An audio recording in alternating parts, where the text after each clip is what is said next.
Greetings and salutations to all you folks out there. So I'm back. You're probably wondering where I've been for the last week. It was moving. I have been moving across town, got a new house, moving out of my old apartment because, as a lot of you know, I got married recently, and being stuck in that 450 square foot bachelor pad was just too much.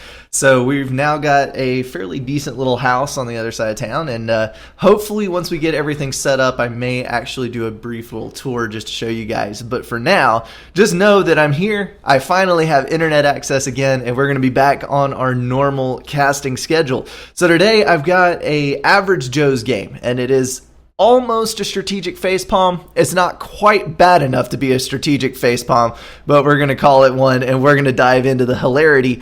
Just a forewarning for anyone who's watching this that is in this game, take it all with a grain of salt. Take it as advice. If I'm making comments about things, it's probably stuff that needs to be changed anyway, so don't take it too hard.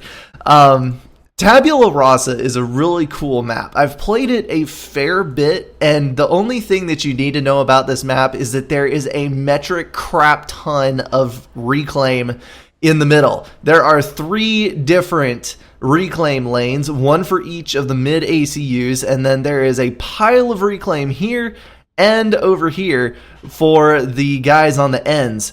And the deal with this is your right side on the top and left side on the bottom absolutely have to push across the water, because if you get forced back, it is very, very hard to reclaim this beachhead, and that gives the right side player or the left on the top a huge mass advantage, because you're going to be stuck with 6 mass extractors, yes, and they're going to have a good dozen or so. So if you do not make it across the water, you've pretty much already lost, and Red is taking that to heart. He's already trucking towards this reclaim over here.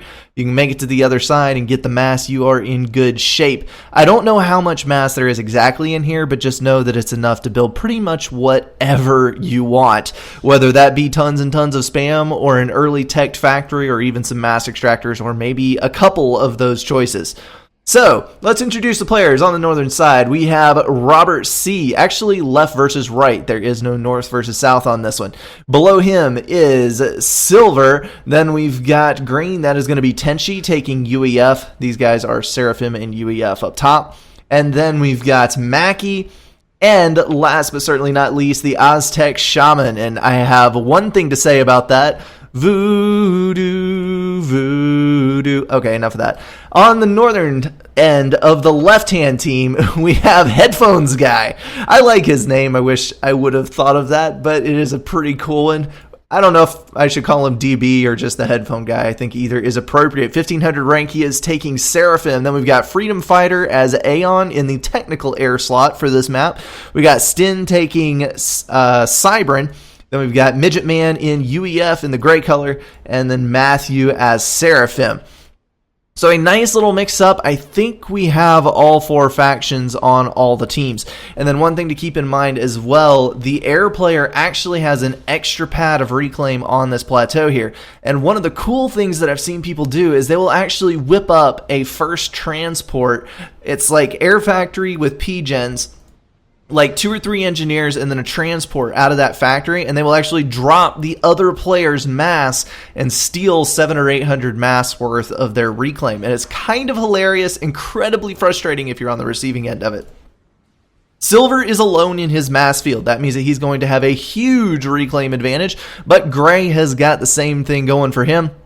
And then we do have a war over the reclaim in the center. Nice little bit of aggression over here by Tenchi. He's going to push a couple of mech marines across, paired with a scout. Always need your intel close by as you're moving. And Red has made it all the way across, not only getting 100% of his own mass, but also all of the mass that should have gone to Shaman as well. So that's going to be a huge eco booster for him, and he's got a factory down on this beach. So that means he is going to be very hard to push back across the water. He's throwing down walls and a point defense right here, and there's a bomber going overhead. That is probably going to be headed, yes, right. Oh, good Lord, look at all of the patrol orders. Holy cow, is he individually patrolling every single engineer? It's like a sea of currents Anyway, all that aside, here comes the bomber. He is probably going to be targeted on a couple of these engineers. That would be my primary target anyway, and it is 2 engineers going down, just short of completing that power generator, and that's going to be a very nice early strike. Looks like Robert C. has also established himself on his side, but he's not going for the reclaim, and that is a huge and terrible mistake. I don't think that's actually reclaim. I think that's a texture on the ground. I may be mistaken, but I am pretty positive on that one. The blue bomber is up to 5 kills, taking out a couple more engineers in a couple of places, and he's going to keep on looping, swinging around for this power generator. As long as he can stall Gray from building more power, I know power is always critical in a game, but when you have a map that's as reclaim heavy as this one is, it is even more valuable because you cannot burn off all of the mass that you're getting if you do not have power. Headphone guy is pushing hard on Robert C. He is probably going to get forced all the way back across the water. There is a handful of tanks and a couple of artillery with him. Robert C. is not going to be able to bring any units with him across the water. That is one of the advantages that Seraphim has over the UEF when you're in a matchup like this. Seraphim Commander is going to be able to cross the water and bring all of his artillery with him, and that's going to be a very hard push to stop. Aztec Shaman kind of facing off with Matthew here. Matthew's going to have to take the long way around and bite that point defense to come after Aztec, so I think Aztec is in a fairly good situation here. White Silver was headed north briefly, but it looks like he's headed back down south now. He has got a whole lot of mass extractors upgraded. His eco is looking very solid. In fact, the most solid of the bunch. He's pulling 48 mass per tick on 460 power. Very, very nice. And he does have enough units to stop anything that progresses this way, and this is not good.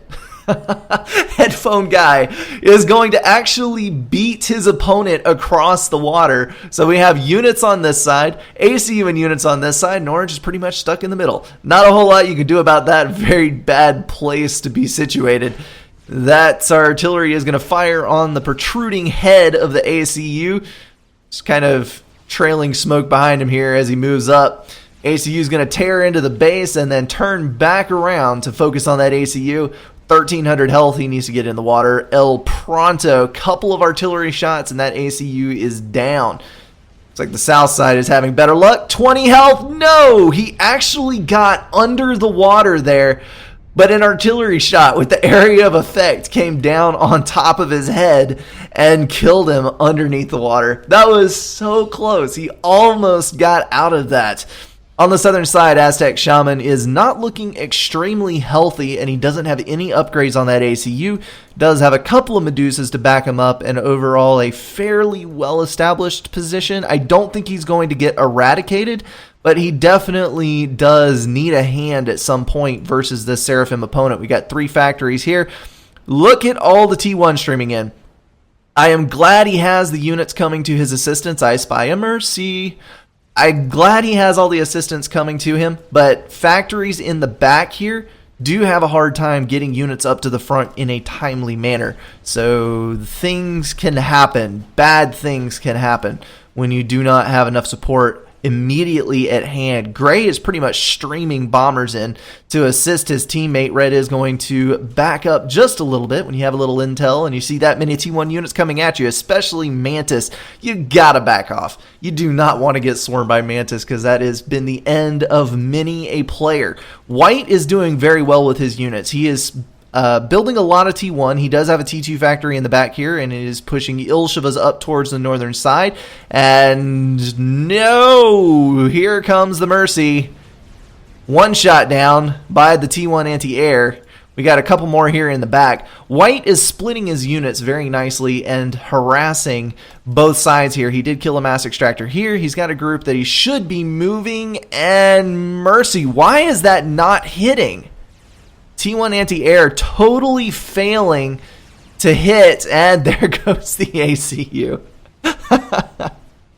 The anti-air, I think, was firing at an interceptor that was nearby, and it did not cycle fast enough to kill that Mercy. So that is another player down. White is going to have free reign over this, other than, nope, there are a few units to intercept. Mantis are quick and speedy. which is kind of repetitively redundant, but it will allow them to tackle these tanks as they're progressing towards the back. So I think that the left-hand team will be okay. It is an even game as of now. One player down on each side. We've got yellow moving up, reclaiming and rebuilding in the north, and white doing the same. So these guys should be fine. We've still got a good game in here. Shaman is still unupgraded, I think. He does have a veterancy, and he's got a few units headed his way. He will need to do something about that because there's a large group of units coming, and he does not have a great deal of units to deal with them. He doesn't need to lose any build power. He finally got enough units around his ACU to where he is fine. And I spy attack launchers. We might have a variety of kills here. We have artillery fail. We have mercy fail. Will we have attack snipe fail? That is the big question here. White colliding with some Mantis on this side as well. He's doing a good job of getting units out and getting them across the map, but then it's like he forgets about them. They just kind of park here and get lost in the vast wilderness that is the beach of Tabula Rasa, and then just kind of chill out until they all die to Medusas, which is kind of sad to watch, but I guess armies have to die some way. In the back here, let's see, we've got a power storage handed off to yellow. Very helpful teammate there. And one handed off to red. So for some reason, these guys have power storages in each other's bases. I would prefer to have at least one spare because I'm not sure that I would trust my teammates enough to be the keeper of my overcharge enabler. That would give me a bad feeling. It really would. Yellow has got T3 air. Looks like Freedom Fighter is pushing out his first couple of ASF as we speak. And Mackie is getting his second round of resource allocation and pushing a T3 factory at the same time, which is probably stalling him out fairly hard. Not so much, actually.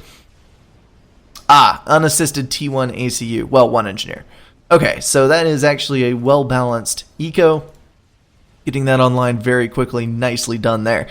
Ilsheva is standing in the gap. We all know about the Ilshevas, the mighty mobile T1 point defense.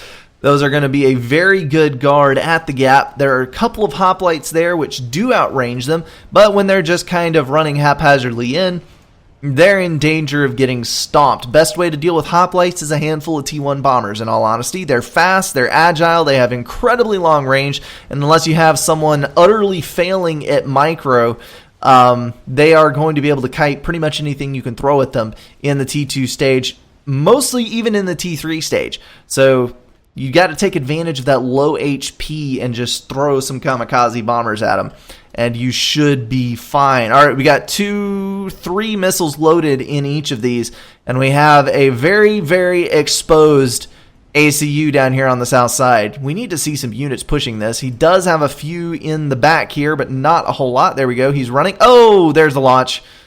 No!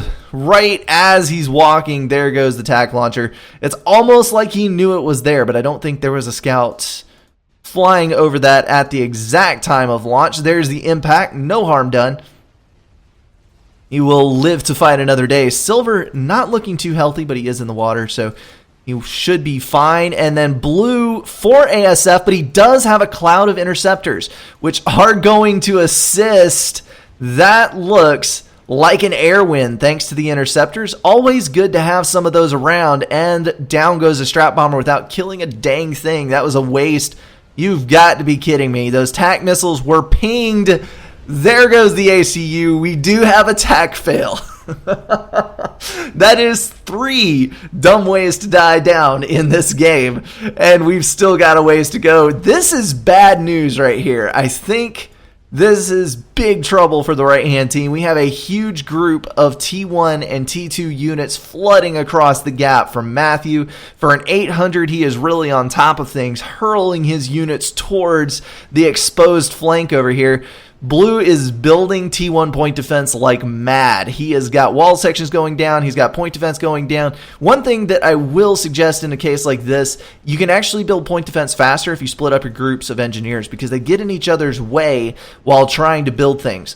But he is going to get 3 down. I think that may possibly be enough to stop these. There's a whole lot of DPS, and look at this down here. We got some Ilshevas dropping in. They are going to make it, too. Here come the AS. Nope, no trigger. They're going to drop. I'm not believing this. There's the move order. That was a mistake right there. The move order followed by a drop. When you put consecutive orders like that for transports, it is very, very, very bad because the transport does not prep for the drop until it's on the drop command. So it moves in flying too high and then has to adjust altitude in order to drop the units. And that's a good 4 or 5 second stall, which was enough time for those not interceptors, ASF to come down and knock those out of the sky. So what was looking like an incredibly good run for Red has now pretty much fallen flat on its face. We've got T2 point defense coming up in the back that is going to immediately shoot directly into the ground. Nice placement of the T1 artillery.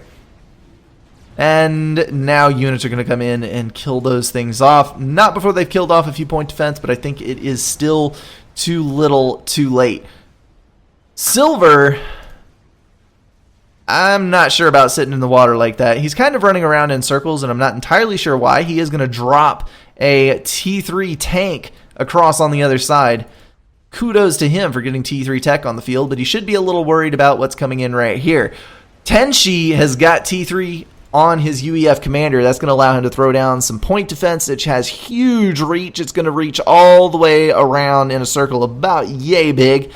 And while I do like T3 point defense, I'm kind of a fan. I think mobile attack units would be a far better investment at this point. He does have some T1 and T2 in the back, but when you've got huge groups of enemy units moving around the battlefield, you really need to be as mobile as possible for the sake of your teammates. And the overpowered Harbingers have landed. That's going to be 2 Harbies dropping in, and that is just going to wreck the back end of Silver's base. There is absolutely nothing he can do against that kind of firepower. Harbingers are brutal when you do not already have defenses in place. Power is fluctuating. These guys are losing their shields periodically, but still, when you're packing 375 DPS into each of those units, and it is a speedy one, you're gonna have issues. GC coming online just in time for Mackie. He's got units all up in his base. He's about to start losing eco in just a moment here. Actually, those are green. My bad, people. I'm looking at the teammates' units.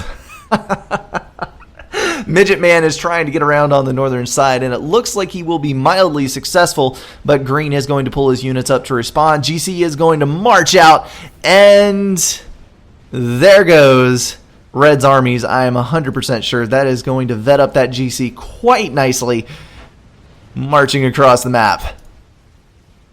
And White still chilling out in here. He's going to bring some T3 tanks up. Good deal. Authams do actually beat Harbingers fairly easily 1 versus 1. They have more DPS and about the same HP as the Harbingers HP plus shield. So they will win, but they're slower. So you can actually run away from them with the Harbingers if you're speedy enough on the kite. GC is going to progress across. It did not quite get its first veterancy because there was a strategic control K-ing of units involved. But it is going to head on across there, and no, White, get out of the water. Get out now. That is a combined 8,000 damage on 2 T3 Torp bombers in one pass. He is going to make a break for the land, but it is not enough. That is going to be Silver down, and the entire northern side is just going to disintegrate over here. This is not looking good at all. The only thing that the right-hand side has going for them is this Galactic Colossuses. And there is a shielded ACU to the left here, which I think, paired with some air superiority, which we do have some strat bombers coming in here, I think that ACU would actually be able to overcharge that GC to death with the help of some strat bombers. So we'll just have to see how this goes. We've got Red Engineers. Those are being handed off to other players to assist in the build. We've got a GC going up in the back end that will hopefully be able to finish and intercept this one. A new GC with the help of some strat bombers and a couple of overcharges versus a vetted GC should still win. Granted, taking for granted that this doesn't pick up a couple more veterancy. I think one more vet, it would be fine, but it is getting on up there. We got Tenshi moving up towards the right-hand north. That is throwing down some more Ravagers. I know, I said it earlier, I like Ravagers. I am a fan of Ravagers, but there is a time and a place for them, and this is not the time nor the place.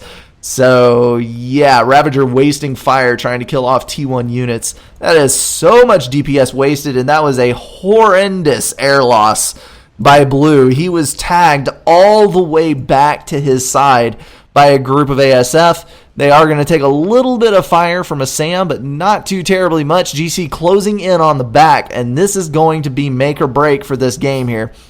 We got 2 ACUs in the back. We got a GC coming up. We have air superiority in the hands of the left side team. So if they can kill this GC, I think they win the game. But taking into consideration how many stupid deaths there have been, we're just going to have to wait till it actually happens before we call this one. We got Strat circling ACU, or not ACU. GC is down to 94,000 health. Vetted up again. We've got Stin and Freedom. Why is Freedom Fighter walking back towards the GC? GC is alive. Overcharge for your lives, people. We've got 57,000 health. 1 ACU down. And Stin is going down as well. Oh my goodness. That is disappointing. All it would have taken was a couple of T2 transports, the ACU continuing to walk, or anything else happening except what we just saw. 13,000 health on the GC after some regen.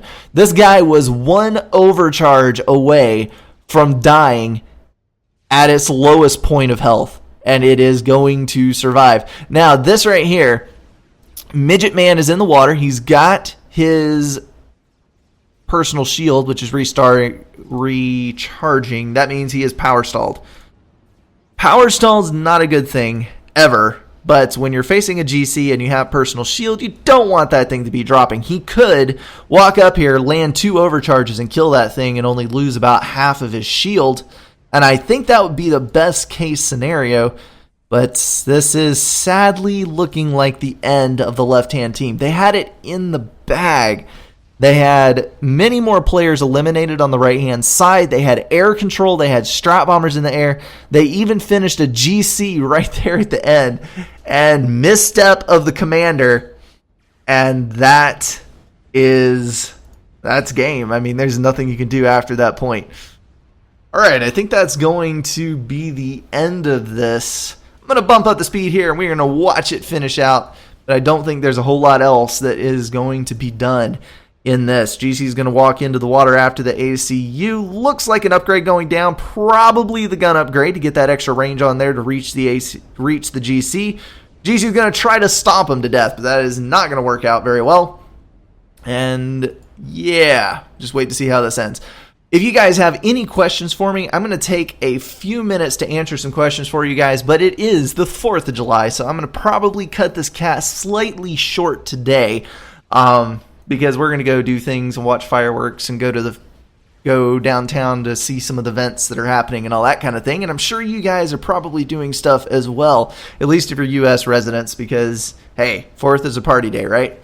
So if you got any questions, comments, or things that I need to consider about FAF Supreme Commander or anything in general, ask away. I'll be answering comments after this game wraps up, which should be pretty much immediately because we've only got 2 ACUs and strat bombers circling. Honestly, would not be surprised if these guys control K out of it, because hiding in the water, especially with personal shield comms, you can be pretty tough to kill, and you can be a thorn in the side of the other team if you choose to be.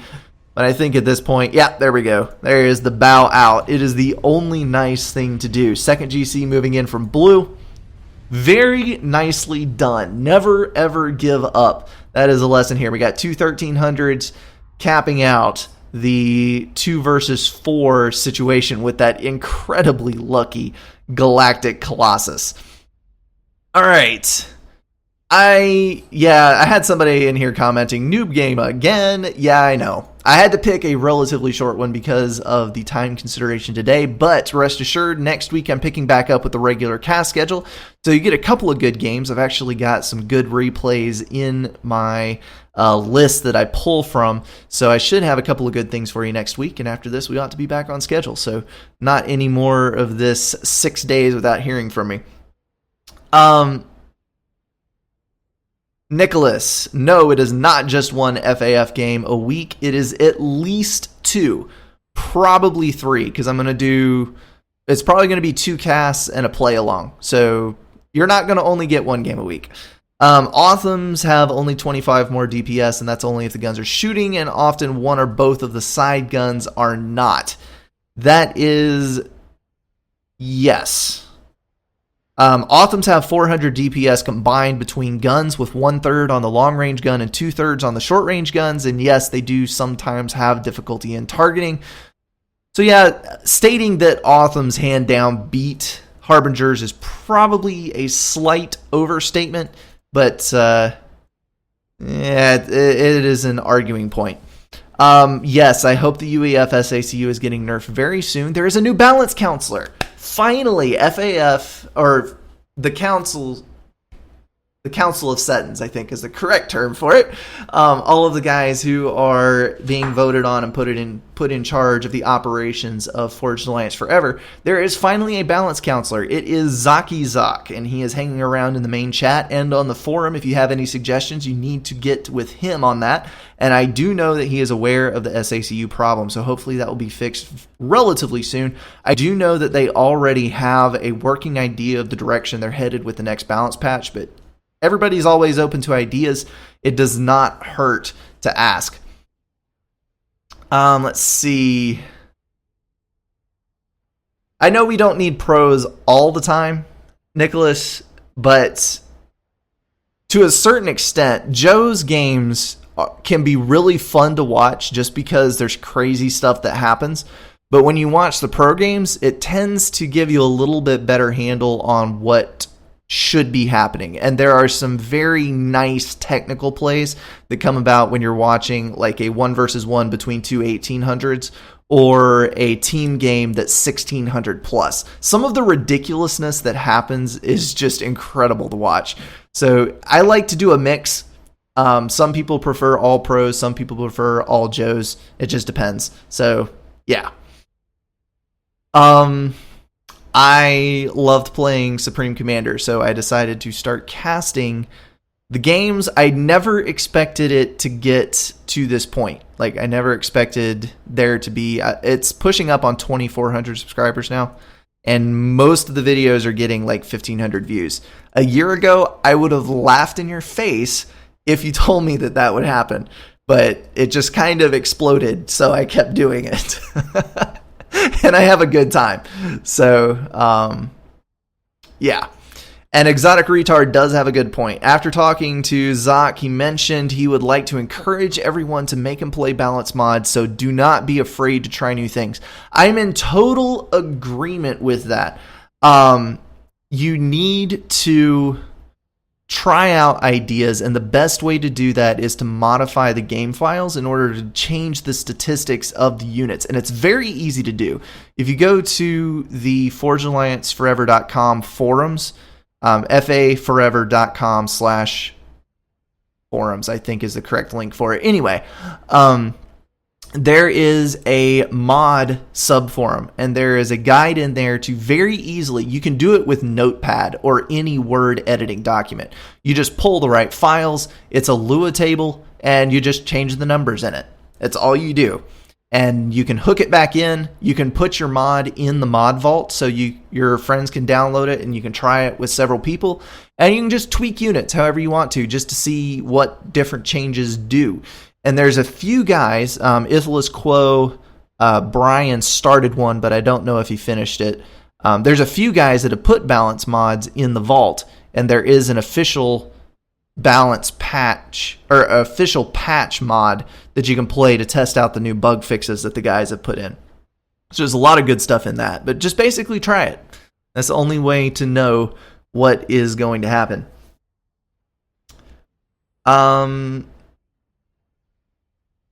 Okay. All right, I think that is going to be my stopping point. I think that wraps it up rather nicely. I hope everybody has a good 4th of July in the United States. I know we're celebrating that holiday, but there are a lot of European viewers. So to you guys, I hope you have an awesome day. It is always a good day if you just find something about it to be happy about. I mean, there's a lot of stuff that gets in the way of life. There's a lot of things that can get you down if you're not in the right mindset. It happens to us all, but find one good thing. Somebody that you care about, something good that happened, maybe good food. If you haven't had good food today, go make good food. Food always makes you happier. And I hope you guys have an awesome rest of the day. All right, I will see you guys in the next cast on Tuesday. And until then, as always, thank you so much for watching.